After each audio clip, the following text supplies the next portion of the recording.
అనిత గారు. ధన్యవాదాలు అధ్యక్ష. అమరావతి రాజధానిగా చట్టబద్ధత కల్పించడానికి ఈ తీర్మానంలో మాట్లాడే అవకాశం కలిగజేసినందుకు ప్రత్యేకంగా మనస్ఫూర్తిగా మీకు, అదేవిధంగా గౌరవ సీఎం గారికి, గౌరవ డిప్యూటీ సీఎం గారికి అందరికీ ధన్యవాదాలు తెలియజేసుకుంటాను అధ్యక్ష. ఎందుకంటే అధ్యక్ష ఇది ఒక చరిత్రలో నిలిచిపోయే రోజు అధ్యక్ష. చరిత్ర కలిగిన అమరావతికి తిరిగి పునశ్చరిత్రను సృష్టించడం అంటే ఇదేనేమో. దానికి ఇంత మంచి అవకాశం మనందరికీ కూడా కలుగజేసినందుకు ప్రత్యేకంగా గౌరవ ముఖ్యమంత్రి గారికి, ముఖ్యంగా అమరావతి రైతులకి అందరికీ కూడా పేరు పేరున ఈ సభ తరపున, ఆంధ్రప్రదేశ్ రాష్ట్ర ప్రజల తరపున కూడా ధన్యవాదాలు తెలియజేసుకోవాలి అధ్యక్ష. ఎందుకంటే అధ్యక్ష ఆల్రెడీ అమరావతి రాజధాని ఆంధ్రప్రదేశ్ రాజధానిగా చరిత్రకి ఎక్కింది, మనందరికీ కూడా తెలుసు. తిరిగి అదే అమరావతిని మళ్ళా తిరిగి రాజధానిగా ఈరోజు మనం అందరం కూడా చట్టబద్ధత కల్పించుకునే ఒక అపూర్వ ఘట్టంలో ఇటువంటి సమావేశంలో మనందరం కూడా సమావేశం అవడం అంటే నిజంగా చెప్పాలంటే ఒక పూర్వజన్మ సుకృతం కింద భావించాలి అధ్యక్ష. ఎందుకంటే ఇటువంటి ఈ బృహత్తరమైన కార్యక్రమంలో మనందరం కూడా సమావేశాలు ఏర్పాటు చేసుకొని చట్టబద్ధత కల్పించే విషయంలో మనందరం కూర్చొని ఒక తీర్మానాన్ని ప్రవేశపెట్టేటప్పుడు అధ్యక్ష, దీని వెనుక ఉన్న పడ్డ అవమానాలు కానీ, దీని వెనుక చేసిన పోరాటాల గురించి కానీ, దీని వెనుక చేసిన త్యాగాల గురించి కూడా మనందరం కూడా మాట్లాడుకోవాల్సిన అవసరం ఎంతైనా ఉంది అధ్యక్ష. ముఖ్యంగా అధ్యక్ష, ఎవరైనా కూడా స్త్రీని గౌరవించే సొసైటీ మంది. అటువంటి సూర్యోదయం నుంచి కూడా సూర్యాస్తమయం వరకు కూడా మహిళల పాత్ర లేకుండా ఏ మనిషికి కూడా మనుగడ లేదు అని చెప్పి పురాణాలు కూడా చెప్తే మనకి కూడా అదంతా కూడా మనకు తెలుసు అధ్యక్ష. అటువంటి సందర్భంలో అధ్యక్ష శాతవాహనుల కాలంలో కూడా అధ్యక్ష మహిళలకు సమాజంలో, రాజకీయంలో ఉన్నత స్థానం కూడా ఉండేది అధ్యక్ష. నాగానిక ఇందాకే మన సభ్యులు కూడా చెప్పారు, గౌతమి బాలశ్రీ వంటి వారు చారిత్రాత్మక ప్రాధాన్యత కలిగిన మహిళామణులు అధ్యక్ష. అప్పట్లోనే శాతవాహన రాజు గౌతమిపుత్ర శాతకర్ణి, ఆ గౌతమిపుత్ర శాతకర్ణి సినిమా తీసిన మన బాలకృష్ణ గారు కూడా ఇదే సభలో ఉండటం కూడా యాదృష్టికమనే చెప్పాలి అధ్యక్ష. అటువంటి గౌతమిపుత్ర శాతకర్ణి అంటేనే తల్లి పేరుని ముందుని పెట్టుకొని తిరిగి తన బిడ్డ పేరుని పెట్టిన సందర్భాన్ని కూడా ఆ రోజుల నుంచే మహిళలకు ఇచ్చిన ప్రాధాన్యత కలిగిన అటువంటి వంశంలో ఉన్న అమరావతి మహిళలు ఈ రాజధాని విషయంలో ఎంత పోరాటం చేశారో, ఎంత అవమానాలు పడ్డారో తెలుసు అధ్యక్ష. అటువంటి చరిత్ర కలిగిన మహిళలను అధ్యక్ష ప్రతిపక్ష నాయకుడు అనలేము, ఆ పులివెందుల ఎమ్మెల్యే వాళ్ళ తాలూకా వాళ్ళందరూ కూడా ఈ మాట నేను అనొచ్చో లేదో నాకు తెలియదు అధ్యక్ష.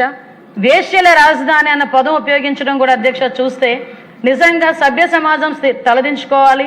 వాళ్ళ విజ్ఞతకి కూడా వదిలేస్తున్నాం అధ్యక్ష. అటువంటి పదాలు ఉపయోగించిన సందర్భాన్ని కూడా వాళ్ళ విజ్ఞతకు వదిలేయాలి అధ్యక్ష. ఎందుకంటే అధ్యక్ష అమరావతి రాజధానిగా ఆ రోజు మేమందరం కూడా ఎమ్మెల్యేలుగా మేము ఉన్నాం 2014-19లో. అమరావతి రాజధానిగా ప్రవేశపెట్టిన తర్వాత అమరావతి రాజధానిని ప్రజా రాజధానిగా నిర్మించాలి, ఒక పవిత్ర రాజధానిగా నిర్మించాలని ఒకే ఒక ఉద్దేశంతో అమరావతి రాజధాని శంకుస్థాపనకి కూడా వివిధ ప్రాంతాల నుంచి, ఆంధ్రప్రదేశే కాదు దేశంలో వివిధ ప్రాంతాల పుణ్యక్షేత్రాల నుంచి మట్టిని తెప్పించారు, నీళ్ళని తెప్పించారు. వాటన్నిటినీ కలిపి ఒక శంకుస్థాపన చేసి దాన్ని ఒక ప్రజా రాజధానిగా, పవిత్రమైన రాజధానిగా ఆ రోజు నిలబెట్టాలనే తపనతో ఆ రోజు గౌరవ ముఖ్యమంత్రి గారు శంకుస్థాపన చేశారు.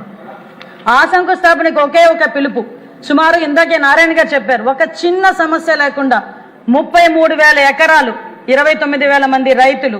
ఇందులో చూసుకుంటే అధ్యక్ష ఎకరా లోపు ఉన్న వాళ్ళు సుమారుగా 72% అధ్యక్ష.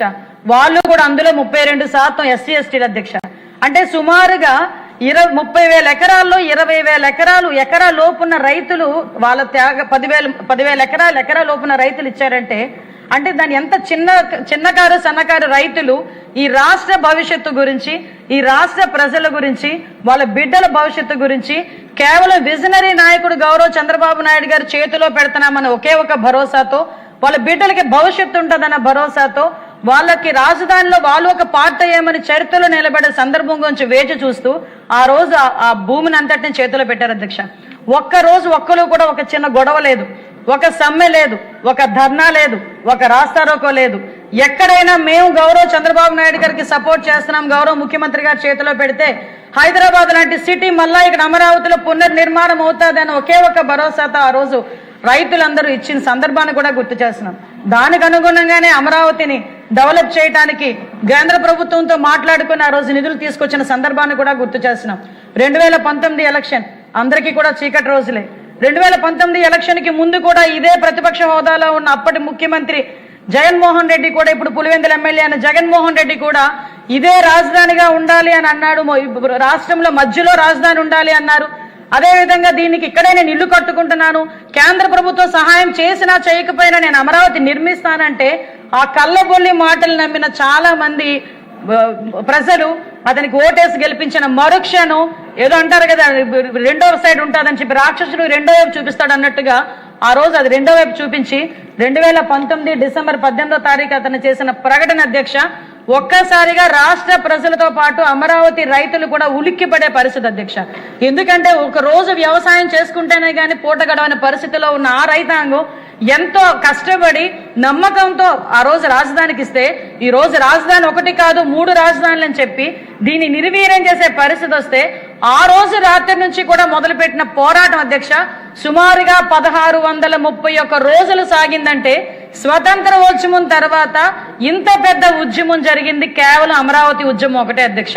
అది కూడా అధ్యక్ష మహిళల చేత నిర్వహించబడిన అంతమంది వేలాది మంది మహిళలు 1631 రోజులు కూడా రోడ్ల మీదకి వచ్చి ఆ ఉద్యమంలో పాల్గొన్న మహిళలను చూస్తే అధ్యక్ష నిజంగా కడుపు తరుక్కుపోద్ది అధ్యక్ష.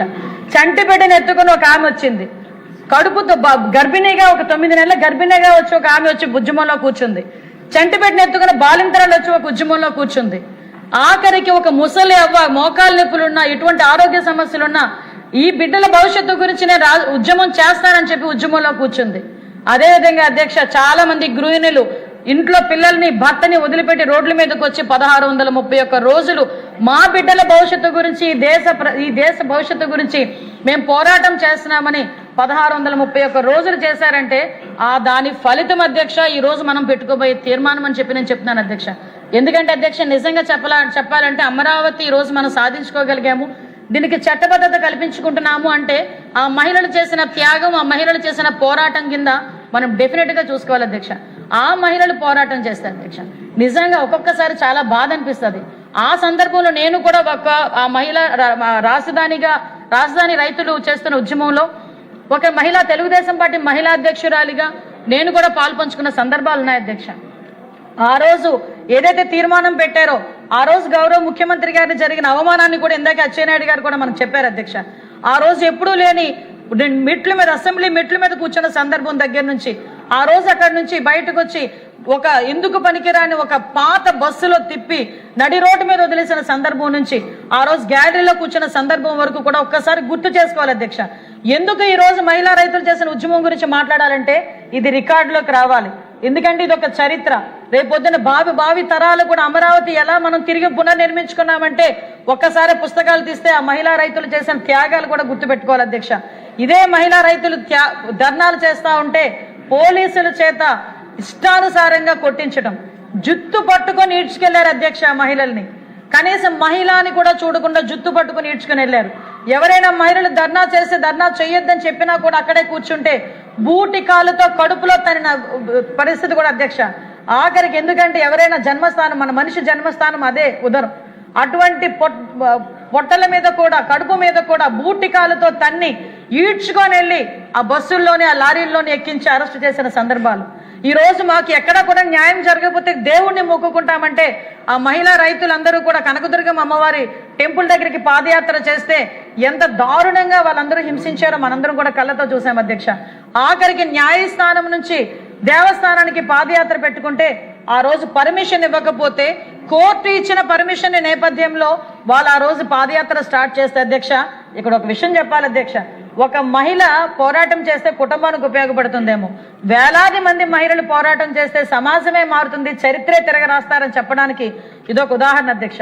అదే మహిళ రోడ్డు మీదకి వచ్చి పోరాటం చేస్తే చుట్టుపక్కల సమాజం అంతా ఏ రకంగా సపోర్ట్ చేస్తుందో చెప్పడానికి అదొక ఉదాహరణగా కూడా చెప్పొచ్చు అధ్యక్ష. ఎందుకనంటే అదే మహిళ ఆ రోజు పాదయాత్ర చేయడానికి మొదలు పెడితే అధ్యక్ష మొట్టమొదటి నుంచి 30 మంది ఒకటే రోపులో నడవాలి అని ఒకటి, మోకాళ్ళ నొప్పులు వచ్చిన వాళ్ళని కూడా తోసి పడేసిన సందర్భాలు. ఆఖరికి వాళ్ళు ధర్నాలు చేస్తా ఉంటే మగ పోలీసులు ఆడ పోలీసులు ఉన్నప్పటికీ కూడా మగవాళ్ళతో పోలీసులతోని ఈడ్చుకెళ్లిన సందర్భాలు. చీరలు ఎలా ఉన్నాయో తెలియదు, ఆఖరికి ఒంటి మీద డ్రెస్ ఎలా ఉందో కూడా తెలియదు, ఆ రకంగా ఇసురు కొట్టిన సందర్భాన్ని కూడా గుర్తు చేయాలి అధ్యక్ష. ఆఖరికి వాళ్ళు కట్టుకున్న చీరలను కూడా కామెంట్ చేశారు అధ్యక్ష. రైతులు ఎంత కాస్ట్లీ చీరలు కట్టుకుంటారా అని చెప్పి సోషల్ మీడియాలో వాళ్ళ గురించి క్యారెక్టర్ అసోసియేషన్ చేశారు అధ్యక్ష. వాళ్ళు వాష్రూమ్స్ మీద, బాత్రూమ్స్ మీద డ్రోన్లు ఎగరేసి వాళ్ళని అవమానపరిచారు అధ్యక్ష. వాళ్ళని భయపెట్టే ప్రయత్నాలు చేశారు. వాళ్ళకి ఎవరైనా సపోర్ట్ చేస్తే వాళ్ళ ఆర్థిక మూలాలను కొల్లగొట్టడానికి ప్రయత్నం చేశారు. ఆడవాళ్ళు, ఆఖరికి వాళ్ళ ఇంట్లో మగవాళ్ళని కూడా రెచ్చగొట్టేటట్టుగా సోషల్ మీడియాలో మాట్లాడమే కాకుండా, అదే పరిస్థితిలో అప్పుడు జగన్మోహన్ రెడ్డి సీఎంగా ఉండి నోటికి వచ్చినట్టు మాట్లాడితే ఇంతమంది మహిళా మనులు వేలాదిగా రోడ్ల మీదకి వచ్చి ఇబ్బందులు పడతా ఉంటే ఏ ఒక్క రోజు కూడా రోడ్డు మీదకి వచ్చి ఒక మాట కూడా మాట్లాడిన సందర్భం. ఇదే పాదయాత్రలో అధ్యక్ష భోజనాలు వండుకొని టెంట్ వేసుకుని ఆ భోజనాలు చేస్తామనే టైంకి భోజనాలు పడేసి కిందన టెంట్లు ఎరగొట్టేస్తే నేల తల్లిని నమ్ముకున్న రైతు అధ్యక్ష, మట్టిలో పెరిగిన రైతు అధ్యక్ష, నేల మీద కూర్చొని కట్టిగా నేల మీద భోజనం చేసిన సందర్భాన్ని కూడా ఇక్కడ ఉన్న వాళ్ళందరూ కూడా మనం గుర్తు చేసుకోవాలి. జనాలకి కూడా గుర్తు చేయాలి అధ్యక్ష, ప్రజలకి కూడా గుర్తు చేయాలి. ఈ రోజు మన అందరం కూడా చాలా హ్యాపీగా ఉన్నాం. అమరావతి సాధించుకోబోతున్నాం, అమరావతికి చట్టబద్ధత తీసుకొచ్చుకోబోతున్నామని ప్రతి రైతు కూడా రోడ్డు మీద కూర్చొని, మహిళా రైతులు కానీ అందరు రైతులు కూడా రోడ్డు మీద కూర్చొని తిన్న సందర్భాన్ని ఈ రోజు మన అందరం కూడా గుర్తు చేసుకోవాలి అధ్యక్ష. అక్కడ జరిగిన అవమానాలు, కనీసం మహిళలకి వాష్రూమ్స్ కూడా అధ్యక్ష, ఇవి కొంచెం వినాలి అధ్యక్ష, ఎందుకంటే ఇవన్నీ రికార్డులోకి వెళ్ళాలి అధ్యక్ష. ఎందుకంటే ఇలాంటి సందర్భాల నుంచి మనం ఆ రోజు అమరావతిని మనం సాధించుకునే పరిస్థితి అధ్యక్ష. అక్కడి నుంచి తిరిగి ఈ రోజు నేను ఉత్తరాంధ్రకు సంబంధించిన వ్యక్తినే, ముఖ్యంగా విశాఖపట్నంలో ఉండే వ్యక్తినే. మేము విశాఖపట్నం ఆ రోజు రాజధానిగా ఉండాలని చెప్పినా కూడా ఆ విశాఖపట్నం ప్రజలు కూడా ఇదే అమరావతి రైతులు చేసిన ఉద్యమానికి సంఘీభావం చెప్పడానికి వచ్చారు అధ్యక్ష. ఎంతో మంది బయటకు వచ్చి వాళ్ళకి కలిగినది వాళ్ళకి ఉదారంగా వాళ్ళకి ఇచ్చి ఫండ్ కరెక్ట్ చేసిన సందర్భాన్ని కూడా గుర్తు చేయాలి. ఈ సందర్భంలో నేను కూడా ఒకటి గుర్తు చేయాలి అధ్యక్ష. నారా భువనేశ్వరి గారు అమ్మ, మన సాధర్మచారిని, మన సీఎం గారి సాధర్మచారిని ఆ రోజు అమరావతి రైతుల ఉద్యమానికి తన బంగారు గాజులను కూడా ఆ రోజు విరాళంగా ఇచ్చిన సందర్భాన్ని కూడా ఈ రోజు మనం గుర్తు చేసుకోవాలి అధ్యక్ష. ఇలాంటి అనేక సంఘటనలు ఈ రోజు మనం చేయడమే కాదు అధ్యక్ష. ఆ రోజు అమరావతి అన్నారు కాదు, ఇది దళిత బడుగు బలహీన వర్గాలకు సంబంధించిన రాజధాని అని మనం చెప్పుకున్నాం. ఈ రోజు ఈ రాజధానికి కనుక చట్టబద్ధత కలిగితే అధ్యక్ష, రేపు పొద్దున్న అంటే ఒక పరిశ్రమలు వస్తాయి, ఒక ఉద్యోగ అవకాశాలు వస్తాయి, పెట్టుబడులు వస్తాయి. ఎవరు కూడా వాళ్ళు చేసిన త్యాగాన్ని తిరిగి వాళ్ళు నేలపాలు చేయాల్సిన, బూడిద పాలు చేయాల్సిన పరిస్థితి రాదు అనే ఒక మంచి ఉద్దేశంతో ఈ రోజు ఈ కార్యక్రమాన్ని చేపట్టడం అధ్యక్ష. ఇటువంటి మహిళా రైతులు చేసిన త్యాగాలు మనందరం కూడా గుర్తుపెట్టుకోవాలి. ఈ మహిళా రైతులు చేసిన ఉద్యమాలను మనందరం కూడా గుర్తుపెట్టుకోవాలి. నేను ఒకటే చెప్తున్నా, ఆ అమరావతి మహిళా రైతులకు చెప్తున్నాను అధ్యక్ష, ఈ రోజు ఈ చట్టబద్ధత కల్పించే ఈ తీర్మానం మీకే అంకితం చేయాలి. ఎందుకంటే ఈ రోజు మహిళా రైతులందరూ కూడా చేసిన పోరాటానికి ఫలితం ఈ రోజు మనందరం కూడా తీసుకుంటున్నాం. ఇటువంటి బృహత్తరమైన కార్యక్రమంలో మనందరం కూడా పాలు పంచుకోవటం ఈరోజు చరిత్ర సృష్టించిన పరిస్థితి. ఆ చరిత్రలో మేమందరం కూడా భాగస్వాములు అవ్వడం, మీ అందరితో పాటు భాగస్వాములు అవ్వడం ఒక అద్భుతంగా మనం భావించుకోవాల్సిన పరిస్థితి ఉంది అధ్యక్ష. ఈ మహిళలను గౌరవించే ఈ నేల మీద మహిళలను గౌరవించే గౌరవ సీఎం చంద్రబాబు నాయుడు గారు, అదేవిధంగా లోకేష్ బాబు గారు, పవన్ కళ్యాణ్ గారు, వీళ్ళందరూ ఉన్న ఇటువంటి ప్రాంతంలో అధ్యక్ష ఈ రోజు అమరావతిని తిరిగి రాజధానిగా చట్టబద్ధత కల్పించుకోవడం ఒక పూర్వజన్మ సుకృతం కింద భావించి దీనికి చట్టబద్ధత కల్పించే తీర్మానాన్ని నా మనస్ఫూర్తిగా అంగీకరిస్తున్నానని, బలపరుస్తున్నానని తెలియజేసుకుంటూ సెలవు తీసుకుంటున్నాను అధ్యక్ష. జై హింద్.